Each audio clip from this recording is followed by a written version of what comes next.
तो नमस्कार, मैं हूं आपका दोस्त विमल कुमार छाजेड़, एडवोकेट, सेवानिवृत्त उप संचालक अभियोजन।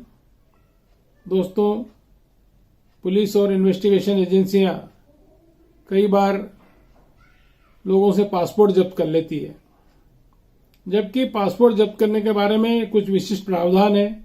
उनके तहत ही पासपोर्ट जब्त किया जा सकता है। पुलिस या अन्य दूसरी एजेंसियां बिना कोई उचित कारण बताए पासपोर्ट जब्त कर लेती है, कुछ दस्तावेज जब्त कर लेती है और मनमानी कार्रवाई करती है, जिस पर केरल उच्च न्यायालय ने एक बहुत महत्वपूर्ण जजमेंट दिया। केरल उच्च न्यायालय ने कहा कि पासपोर्ट दस्तावेज के साथ जब तक कि उस पासपोर्ट से संबंधित कोई अपराध कारित नहीं किया गया या ऐसा कोई संदेह नहीं हो कि इस पासपोर्ट से कोई अपराध कारित किया गया था, वहां तक पासपोर्ट जो है जांच एजेंसियों को जब्त नहीं करना चाहिए, नहीं उनको करने का अधिकार है, ऐसा भी उन्होंने कहा। जस्टिस कुरियन थॉमस की जो एक सिंगल बेंच थी, उनके सामने ये पूरा मामला था। पूरा मामला क्या है मैं आपको बताऊंगा दोस्तों। उसके पहले मेरा आपसे अनुरोध है कि मेरे चैनल को यदि अभी तक आपने सब्सक्राइब नहीं किया हो, सब्सक्राइब करें, लाइक करें, शेयर करें, ताकि अधिकतम महत्वपूर्ण जनहितैषी निर्णय और जो जानकारियां हैं वो आप तक समय पर पहुंच सके। दोस्तों, ये मामला पूरा एकल पीठ के समक्ष आया, जिसमें एनडीपीएस एक्ट के तहत जिसको गिरफ्तार किया गया उस व्यक्ति को, उसने ये एक याचिका केरल उच्च न्यायालय में दाखिल की। उसमें सुनवाई के समय उन्होंने उसमें मांग की गई कि मेरे पास से जो मेरा पासपोर्ट था, मोबाइल फोन और बहरीन का एक परिचय पत्र था, उसको नारकोटिक्स कंट्रोल ब्यूरो एनसीबी ने ये जब्ती की कार्रवाई एनडीपीएस एक्ट के तहत की थी, तो वो जब्त कर लिया। यहां पर कोर्ट ने क्या कहा वो मैं आपको बताता हूं। कोर्ट ने कहा कि किसी व्यक्ति का पासपोर्ट महत्वपूर्ण दस्तावेज है।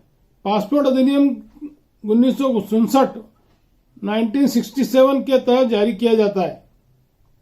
उक्त दस्तावेज के साथ किए गए या किए जाने की कोई संभावना नहीं है, वहां तक ऐसे दस्तावेज को जब्त नहीं किया जा सकता, नहीं पुलिस अपने पास रख सकती है। अब पासपोर्ट को जब्त करना है तो 102 में जहां तक सवाल है, 102 दंड प्रकरण संहिता की बात इस निर्णय में कही गई। उन्होंने कहा कि ये संपत्ति की श्रेणी में नहीं आता है। 102 में यदि जब्त करते हैं तो वो संपत्ति होना चाहिए, तो संपत्ति की श्रेणी में नहीं आता। दूसरी चीज, इसमें धारा 104 सीआरपीसी के बारे में भी ऑनरेबल केरल हाई कोर्ट ने कहा कि 104 सीआरपीसी में दस्तावेज जब्ती के प्रावधान है, पर ये जो दस्तावेज जब्ती के प्रावधान है, इसका अधिकार केवल और केवल न्यायालय को है। तो यहां पर न्यायालय किसी दस्तावेज को जो उसके समक्ष पेश किए जाते हैं उनको जब्त कर सकती है, उनको रख सकती है। किंतु एक चीज और यहां ऑनरेबल हाईकोर्ट ने कही कि पासपोर्ट ऐसा दस्तावेज है जिसको कोर्ट भी जब्त नहीं कर सकती है। यहां एक बात उन्होंने और महत्वपूर्ण बात बोल दी। पीठ ने ये कहा, जो एकल पीठ है वहां की, उन्होंने कहा कि पासपोर्ट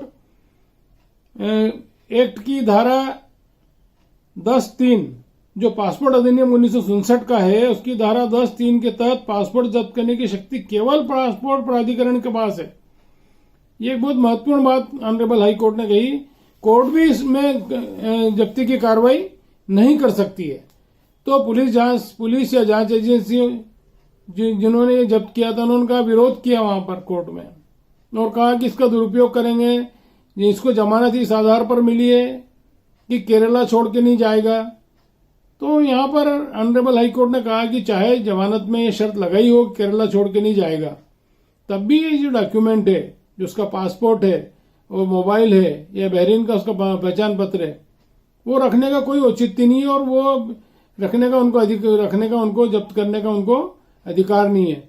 तो यहां पर जो जांच एजेंसी थी, नारकोटिक्स कंट्रोल ब्यूरो, उन्होंने इस पर आपत्ति ली, तो उनकी ये दलील को ऑनरेबल हाई कोर्ट ने खारिज कर दिया और कहा कि पासपोर्ट जमा करने की शर्त जमानत के किसी आदेश में भी नहीं थी, और ये आपत्ति लेना कि वो देश छोड़ के भाग जाएगा, इस बात को भी उन्होंने नहीं माना। और उन्होंने कहा कि मोबाइल, पहचान पत्र, सब चीज लौटाई जाए। फोरेंसिक यदि मोबाइल की कोई जांच की जाना तो वो जांच हो चुकी हो तो वो भी लौटाया जाए। जो बहरीन का पहचान पत्र था वो भी लौटाया जाए और पासपोर्ट को भी लौटाया जाए। तो यहाँ पर ये महत्वपूर्ण निर्णय था दोस्तों। ये कौन सा केस था, उसका केस नंबर क्या है और कौन उसमें पक्षकार थे, उनके बारे में मैं आपको डिस्क्रिप्शन बॉक्स में दूंगा, वो आप वहां जाकर उसका विवरण पूरा देख सकते हैं दोस्तों। तो केरला का दाऊद वर्सेस केरल राज्य के नाम से ये केसला है, जिसको आप देख सकते हैं। नमस्कार।